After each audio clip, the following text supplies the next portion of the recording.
Bonjour, bonjour, bonjour à tous les TFA, bonjour à tous nos internautes, bonjour à tous ceux qui nous suivent. Il est souvent important de tenir un message de changement à l'endroit des Ivoiriens. Nous avons pris l'habitude de nous confondre et de nous morfondre dans nos difficultés sans chercher à aller au changement. Tant que nous ne manifestons pas le désir d'aller au changement, jamais ce changement ne viendra.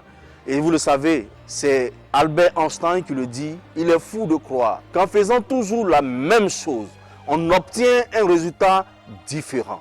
Alors, chers Ivoiriens, on a l'habitude de dormir, d'égrener nos problèmes, sans chercher à aller à la solution, sans chercher même à chercher à nous battre pour aller à la solution. Et quand quelqu'un vient vous trouver et qui vous dit, voici la voie que je vois.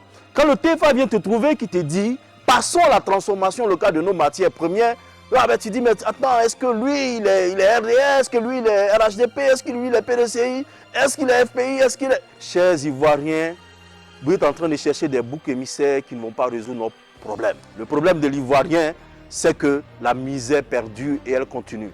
Le problème de l'Ivoirien, c'est que nous sommes au chômage. Le problème de l'Ivoirien, c'est que nous ne pouvons pas bâtir notre vie et céder quelque chose de consistant à nos enfants demain. Le problème de l'Ivoirien, c'est que nous avons peur. Nous avons peur de l'avenir. Nous avons peur même de nos présents parce que nous ne savons pas si demain on va manger. Nous ne savons pas demain dans quelle sauce on sera mangé. Et ça, beaucoup d'Ivoiriens partagent ce sort. Il faut qu'on change les choses. Voilà. Nous n'avons qu'une seule nation. Si tu n'es pas capable de te battre pour ta nation, de ce que tu veux, te battre pour le changement que tu souhaites, ce changement ne viendra jamais. Arrêtez de dire c'est le blanc. C'est nous-mêmes d'abord. Si tu n'es pas capable de faire un pas pour avancer vers l'avenir que tu souhaites, mais jamais cet avenir viendra à ta rencontre. Voilà. Donc arrêtons d'accuser les autres. Nous sommes les propres auteurs de notre destin actuel. Voilà. Donc dans cette vidéo, je vais vous inviter simplement à aller au changement. Très important. Hier, nos parents plantaient, faisaient ce qu'on appelle l'agriculture de subsistance. C'est-à-dire qu'il fait un tout petit champ d'igname, un tout petit champ de riz pour nourrir sa famille. On n'avait pas besoin de faire des achats. Nous n'étions pas dans la société de consommation dans laquelle nous nous retrouvons aujourd'hui. Alors ça suffisait pour moi d'avoir beaucoup d'enfants, c'est ça qui était le prestige. Ça suffisait pour moi d'avoir un grand champ et manger du riz et pouvoir faire des trocs de ce que je produis avec les autres. Ça suffisait pour moi de naître roi ou bien de naître chef, d'avoir le pur sang de chef. Cela suffisait simplement pour moi. Et puis l'école est venue.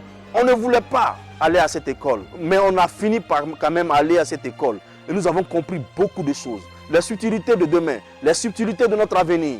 Mais alors, il faut évoluer encore. Nous sommes restés à l'étape de producteurs de matières premières. Nous sommes restés à l'étape, on va dire, au CP1 du développement. Parce que tout développement appelle 3 niveaux de stratégie.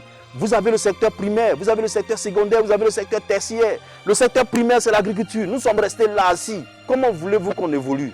Le secteur secondaire, c'est ce qu'on appelle la transformation et l'extraction. C'est là-bas le secteur secondaire. C'est là-bas qu'on crée les valeurs ajoutées. C'est là-bas qu'on peut impulser le changement qu'il nous faut actuellement. Hier, nous étions 2 à 3, 4, 5, 6 millions d'habitants. Aujourd'hui, nous sommes à 26 millions. Chers frères, nos problèmes ont changé. Et nos enfants sont là, ils sont super intelligents. Donnons-leur l'occasion d'avoir une bonne formation. Donnons-leur l'occasion de rêver de l'avenir. Donnons l'occasion à nos enfants d'être aussi des Bill Gates.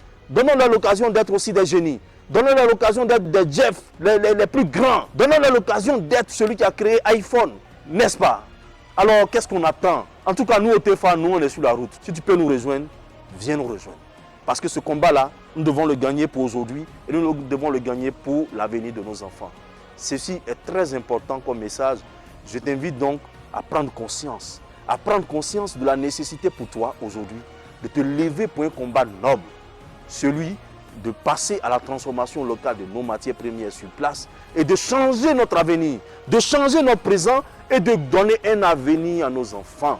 Voyez-vous les Blancs qu'on aime, ils ont connu la première révolution industrielle. Ils ont créé des procédés de transformation et Ford, qui a commencé le moteur, a utilisé le carburant et ils ont évolué. Aujourd'hui, nous sommes dans les bolines ou bien comment vous appelez, les voitures exceptionnelles. Nous sommes dans les avions. C'est ça l'évolution. C'est ça l'évolution, chers Ivoiriens. Ils ont connu la première révolution industrielle. Ils ont connu la deuxième révolution industrielle. Ils ont connu même la troisième révolution industrielle. Et aujourd'hui, on nous parle de la quatrième révolution industrielle qui doit être celle qui va permettre à tout État de se réaliser. Et les Blancs, ils sont en train de courir dans la 4e révolution industrielle. Et toi, tu n'as même pas encore commencé une seule révolution au niveau technique, au niveau économique, au niveau même de la transformation. Le b.a.-ba de la transformation, on n'a même pas commencé. Et d'autres nous annoncent, nous allons installer des unités de montage de voitures dans les... Mais à l'ambiance, de qui on se moque? Réveillons-nous, chers Ivoiriens. On transforme que ce qu'on a. Et même quand on ne l'a pas, il faut commencer en bas pour avancer. Et toute transformation, toute révolution industrielle a commencé d'abord par le côté agricole, l'agro-industrie. Ils ont commencé par ce qu'on mange d'abord, avant de passer aux techniques, avant de passer à la révolution nucléaire, avant de passer à la révolution des 3D. Alors, vous n'allez pas changer la roue du monde. Commençons là où ils ont commencé. Et ça, je te le dis, Ivoirien. Si nous commençons déjà par transformer nos matières premières, nous serons champions. Champions dans la sous-région. Et ensuite, va naître ici en Côte d'Ivoire des hommes et des femmes très talentueux, très ouverts de l'esprit, qui vont rivaliser avec les génies du monde. Ça, moi, j'y crois. J'y crois. Je crois à ce destin d'Ivoiriens tous prospères. C'est pour cela que je parle. C'est pour cela que j'ai créé la plateforme TEFA. C'est pour cela que je ne cesse de me battre dans ce sens-là pour l'application de la VNC. Chers Ivoiriens, c'est important que tu te lèves toi aussi, tu nous rejoignes dans la plateforme TEFA pour qu'on mène ensemble ce combat et qu'on arrive au succès. C'est très important pour nous, très important pour notre nation, très important pour le monde qui attend que les pays africains se réveillent enfin. Voilà, merci et après toi, rejoins-nous dans la VNC.